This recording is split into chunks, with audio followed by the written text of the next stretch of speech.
कि उत्तर प्रदेश को एक वो है, एक है इंसान, एक है गुजराती भाई हैं अखिलेश बाबू जो करते रहते हैं हमारे गुजराती भाई जो ये है। तो हम चाहते हैं कि इन गुजराती भाइयों की नजर ना लगे आपके उत्तर प्रदेश को, इसलिए ये काली घड़ी है। जहां हमने गाड़ी देने की व्यवस्था करी है, वहीं आने वाले समय में युवा साथियों को, हमारे युवा जितने भी लोग, मैं उनसे कहना चाहूंगी, आने वाले समय में ऐसी भर्ती कराई जाएगी जहां 10वीं और 12वीं क्लास का सर्टिफिकेट दिखा देना और दौड़ के दिखा देना, और जो पहले नंबर आएगा उसकी भर्ती पक्की। लेकिन क्या काशी के सांसद ने कसम खाई? आज तक नहीं खाई। ऊपर से कह दिया, पता नहीं किसने कंफ्यूज कर दिया काशी के सांसद को, कि हम लोग जब मंदिर गए थे अभी विश्वनाथ जी के दर्शन करने के लिए, भोलेनाथ जी के मंदिर गए थे, तो कहा कि वहां पे बिजली ही नहीं थी। पता नहीं कौन कंफ्यूज कर देता है प्रधानमंत्री जी को, हमें समझ नहीं आ रहा है। तो मैं कहना चाहूंगी कि जहां हम लोग एक्सप्रेसवे बनाना चाहते हैं, जहां हम अपने बच्चों को लैपटॉप, चौथी बार राखी तो नहीं बांधने देंगे बुआ जी को भाजपा से। है तो अखिलेश जी की बुआ, तो हमारी भी बुआ लगी, लेकिन रक्षाबंधन मनाती हैं भाजपाइयों के साथ। तो मैं समझती हूं ये अब आप लोग की जिम्मेदारी है। ऐसा कारनामा किया, नोटबंदी का कारनामा किया है।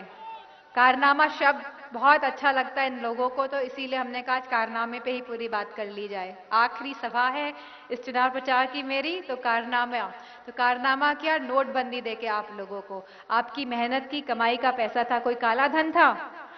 सारा का सारा बैंक खातों में जमा कर लिया कि नहीं? आज तक बता पाए कि कौन भ्रष्टाचारी है, या कितना काला धन आया है, या कितने नकली नोट वापस आए हैं?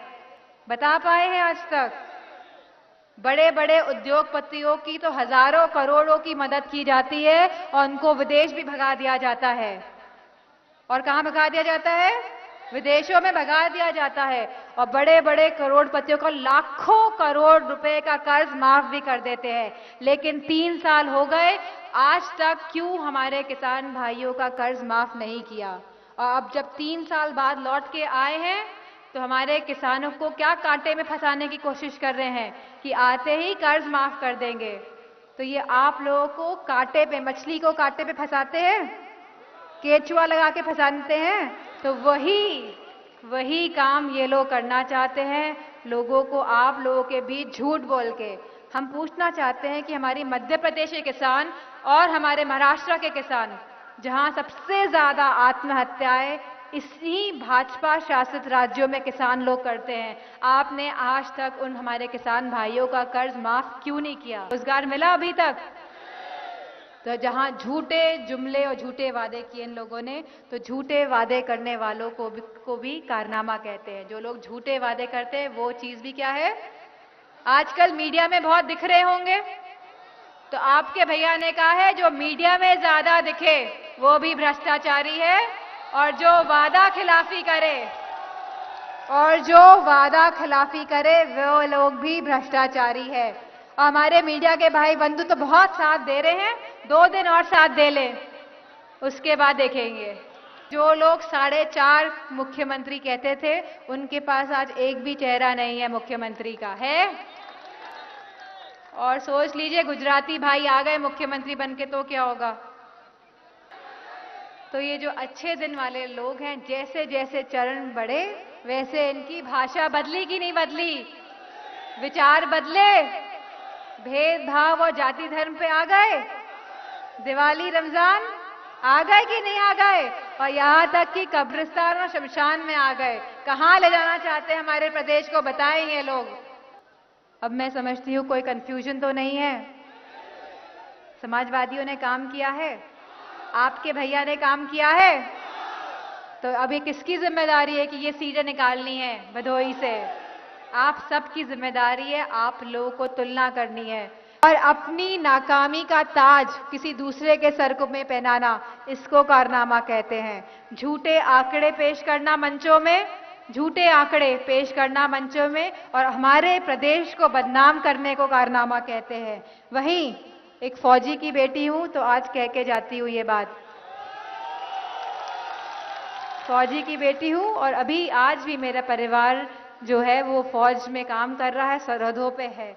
तो हमारे सरहदों के जो जवान शहीद होते हैं, जो फौजी, जो सेना के लोग शहीद होते हैं, उन लोगों का जो उन लोगों की जो शहादत होती है, उन लोगों का जो बलिदान और त्याग होता है, उसको भी अपने सर में पहन लेना, मतलब फौजियों की जो हमारे जो लोग, जो जवान, जो किसान, जो सरहदों में जान देते हैं, उनकी शहादत का ताज भी अपने सर में पहन लेने को कारनामा कहते हैं। तो ये लोग ऐसे हैं जिन्होंने राजनीतिकरण किया है हमारी फौज का भी।